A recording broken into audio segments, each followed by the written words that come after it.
Welcome back, and moving on to our first segment of today, talking about the global economic crisis. And of course, we all know and understand the real challenge that we are facing nowadays. And accordingly, Egypt has taken some important measures to cope and to confront with these challenges in the field of economy.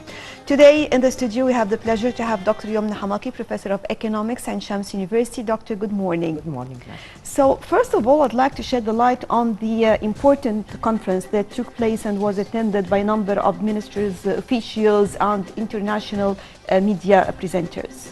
Yes, it was a very important event in order to specify our roadmap for the coming period in order to address, like you mentioned, these economic challenges confronting the whole world. And Egypt has been hit seriously by such event, starting from increasing prices of food, of energy, and what happened to the private sector, and foreign indirect investment had affected seriously Egypt.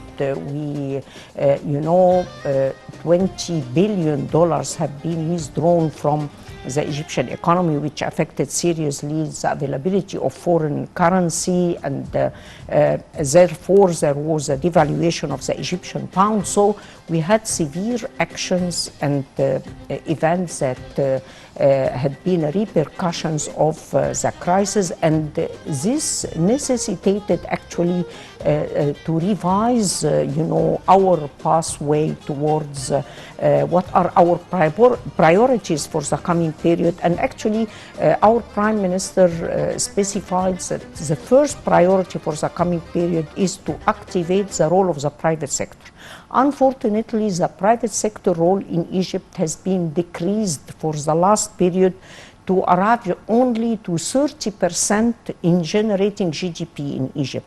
And this is a very minimal contribution of the private sector, taking into consideration that in all economies, the private sector is the sole and the most important responsible for generating employment opportunities. And from here it comes that the first goal that has been specified by Dr. Mustafa Madbouli is to activate the role of the private sector. This activation, need a lot of processes to be taken by the government. On top of them, actually, number one is facilitating the environment of investment. Still, foreign investors as well as Egyptian investors are still suffering from, bureaucracy, from corruption, and that's why our prime ministers, emphasize that the environment for investment is going to be changed completely to be to facilitate all the procedures of starting business. And I believe this is actually a very important, taking into consideration that if we refer to the indices of doing business and competitiveness index, you can see, as we have been talking in our program several times before, about still we had some challenges regarding the environment of investment in Egypt, that these challenges need to be addressed properly for the coming period, since we need since we have major and mega projects that enabling Egypt for the coming period to enhance the rate of investment to a large extent. We have everything available to increase rate of investment. We have unexploited resources. We have, like I mentioned several times before, our mineral resources are not exploited yet. We have our industrial sector is only contributing in GDP by 10%. This is a minimal percentage, and this can increase to 30 and 40% by activating the competitiveness of our exports, by enhancing the local content of our industrial sector. all this means more investment, more opportunities of job, more potentialities for the economy to, to increase the value added, So I believe attracting foreign investors as well as allowing, our Egyptian investor to expand and, this can become quite important priority for the coming period, as well as activating the role of SMEs, since SMEs can be a cornerstone for generating more opportunities of employment. Well, there were also talks about the state's budget for 2022-2023. And we all understand and heard the directives of President Abdel Fattah al-Sisi when it comes to the low-income brackets, and especially when we talk about the basic needs. Yes, you cannot achieve any economic growth without what is called stabilization, macroeconomic stabilization. Macroeconomic stabilization means, number one, to reduce inflation and unemployment, and to address, our deficit in budgets, as well as the very high internal debt. Our internal debt nowadays exceeding 6 trillion Egyptian pound, which is very high, and the service of the debt exceeded 600 billion Egyptian pound in the last budget. So from here it comes to how extent it is important to achieve such macroeconomic stabilization. And the budget 2022-2023, nowadays under discussion in our parliament, strengthens the importance of to how extent we can address the deficit, how we can generate more sources of income, how to rationalize our public expenditure, and to increase the effectiveness of such expenditure. So all these should be priorities in order to achieve stabilization in macroeconomic stability. And from here it comes to this can be very important asset towards achieving a better rate of growth. We've talked a lot about the balance between importing and exporting, and this has been one of the main challenges that we are facing if we're talking about foreign currency. So talking about measures taken in this respect, in addition, of course, if we are talking about this, on the other hand, we have to talk about our competitive advantage. Yes, this is quite important when we talk about our sources of foreign exchanges. And fortunately, despite all the challenges confronting Egypt after the Russian-Ukrainian war, still we have, our tourism is getting better, still we have workers' remittances, Suez Canal revenue. When you mention, our balance of trades, still we have a very good potentialities toward improving the competitiveness of our export. And what happened last year is that we witnessed an increase, a significant increase in our export, but still this increase is not reflecting a sustainable increase in our export. Why? Because it has been concentrated in chemicals, and in industries that we don't have actually comparative advantage, like ready-made garments, like food industry. Despite that we witness an increase in ready-made garment and food industries, as well as electronic industries, still we have a very large potentialities towards increasing. Like for ready-made clothing, we are exporting only $2 billion. Still, our studies as economists can mention that we have a capability of till arriving to $30 billion. Still, we are far away from countries like Bangladesh, like Vietnam, for example. And we have these capabilities. It's a matter of management of our resources. still we have big challenges. We are not efficient in managing our resources. And this, we can have a lot of examples to prove that, like our export of ready-made garments, like our export of furniture, our export of leather product. All this can prove that still we have capabilities that we are not using it.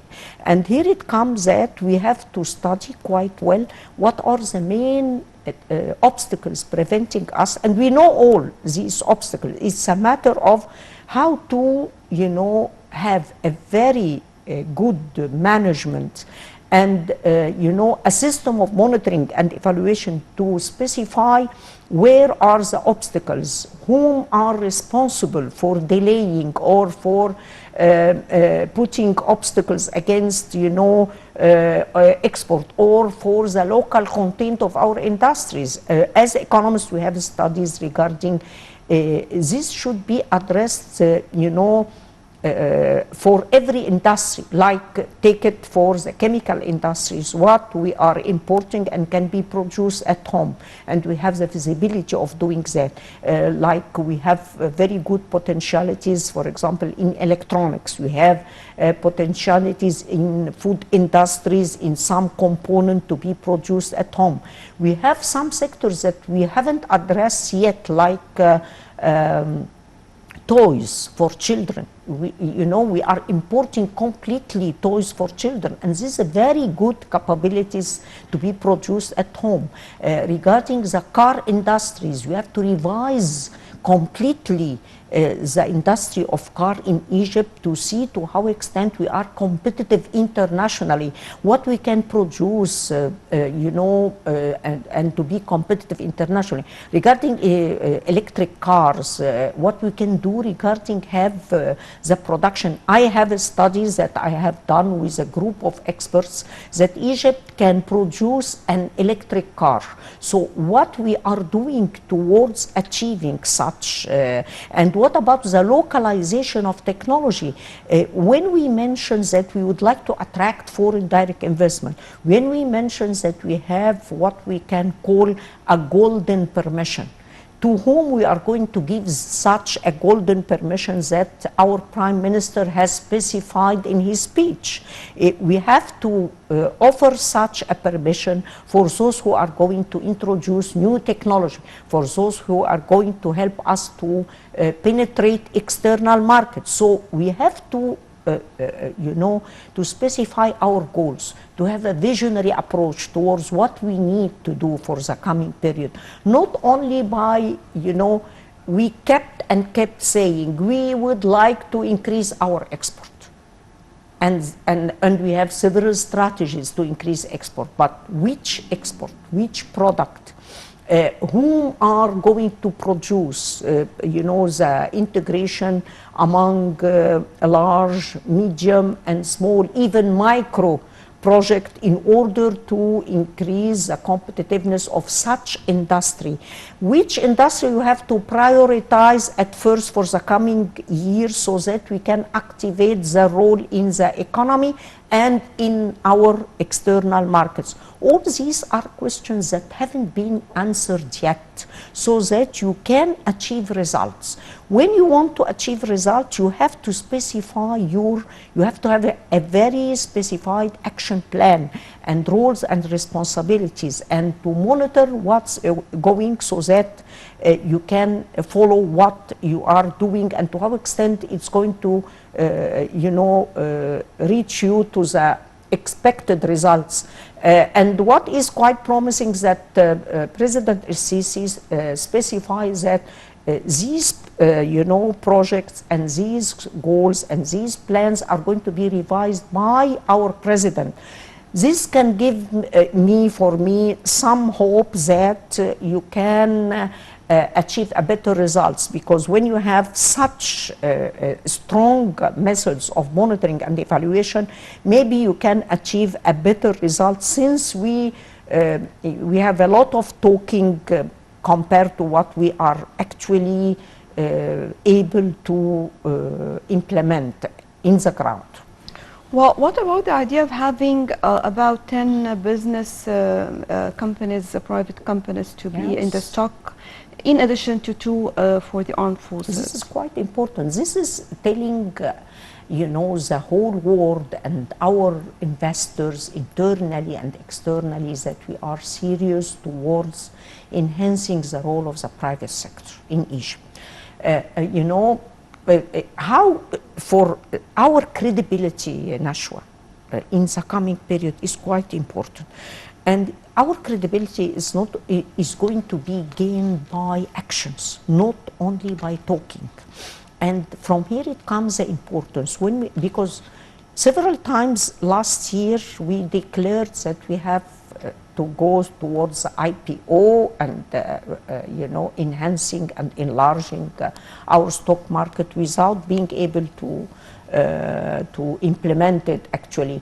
We can mention that atmosphere internationally wasn't quite appealing towards having such processes in our stock market, but nowadays we have to specify what we are going to do, and we have to put a schedule timetable towards we are going to do so and so in period so and so, and follow what we are doing. So what you are talking about, we are talking about $40 billion to be added into our stock market as stocks, like we mentioned, in different areas. And this is raising the question about what is going to be the role of government for the coming period.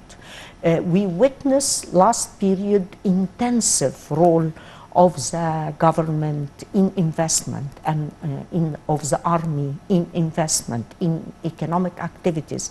So this revision of what is the role of government and to how extent the role of government and the army are crowding out, the private sector. These are the points that we have to talk about frankly and to discuss what are the rules of fair competition among all players in the field of production in Egypt, because all they are doing well. When we mention the government, it played significant role towards enabling the main product and achieving some kind of stabilization in prices, which allow needy persons to have such a product in reasonable prices. So these are good roles, so as army, but to how extent these roles are crowding out, why the government and the army are interfering in the production of cement, in iron and steel. So these are question mark, and from here it comes what is going to be declared for the coming period. It's about a permission, or it's about a plan towards in which activities the government is going to interfere, and in which they are going to withdraw completely and enable the private sector to have their places. And here we have very good potentialities for attracting the private sector, with enabling investment to attract the private sector, so that by that you are going to have very important role of the private sector. And the government, in the speech of Dr. Mustafa Mukbuli, he mentions that we would like to increase the role of the private sector from 30% to 65%, which is quite good.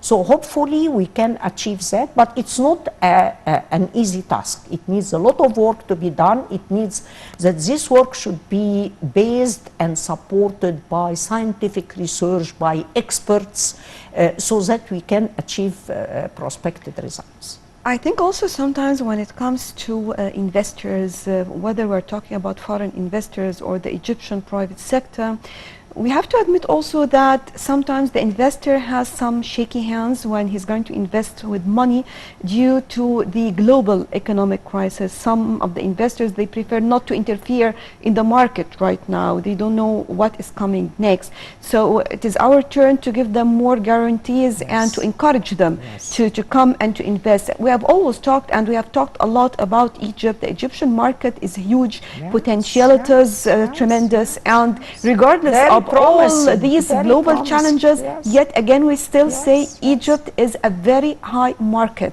for any project. Yes. I fully agree with you that this is a period of uncertainty, very high uncertainty all around the world. And this uncertainty is quite detrimental for any business, for any potentiality of investment. But you know, regardless of that, still we have all over the world investors looking for better opportunities. Still we have our investors here that they are gaining a lot from their investment. Either they are Egyptians or Arab or foreigners. So the potentialities are quite high. And like you mentioned, Nashwa, you know, our president mentioned several times, and Dr. Mustafa Madbouli as well, they have mentioned that the coming period we are going to have some incentives for investors. For the first time I heard that there is going to be tax exemption, which is quite important, and tax exemptions are going to be used for the local contents of the industrial sector. I believe this is quite important because we need to attract investors to such investment, and this may improve to a large extent the competitiveness of our industry. So this is quite important, but there is still other incentives that are quite important, like enabling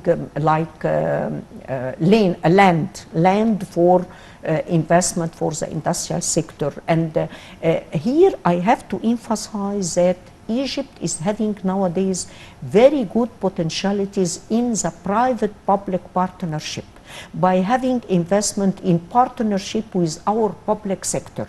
If we revise, and I have a lot of data about that, if you revise the potentialities of our public sector in all our governorate, these are huge unused capabilities.